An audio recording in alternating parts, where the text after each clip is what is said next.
Aš esu už tai, kad mokėti mokesčius ir viską tvarkingai daryti, ypatingai kas liečia skaitmeną, kad vėliau nereiktų gailėtis.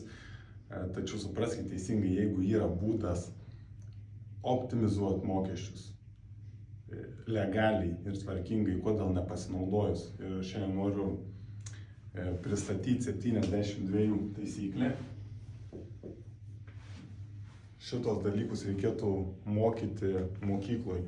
72 taisyklė yra formulė sužinoti, kas kiek laiko jūs galite padauginti savo pinigus. Jeigu jūs gaunate 10% pelno per metus, tai reikia 72 padalinti iš 10, reiškia per 7,2 metų jūsų pelnas padvigubėja. Ką aš dabar noriu pasakyti? Mes Lietuvoje dabar turim progresyvinius GPM mokesčius, gyventojų pajamų mokestis, ir didžiausias yra 32%. Tai dabar paimkim apvalų skaičių, kad būtų lengva skaičiuoti. Tai aš jeigu Lietuvoje noriu 100 000 išsigryninti pinigų, aš turiu sumokėti 32%.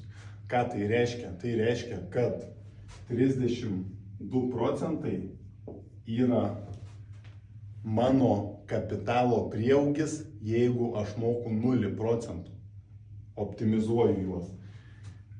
Padalinus 32 iš 72, tai čia gaunas virš 2 metų. Ką tai reiškia? Kad jeigu aš moku nulinius kripto mokesčius, va tokiai sumai, mano portfelis gali išaugti dvigubai daugiau negu per 2 metus. Tai praktiškai per 9 metus 4 kartus.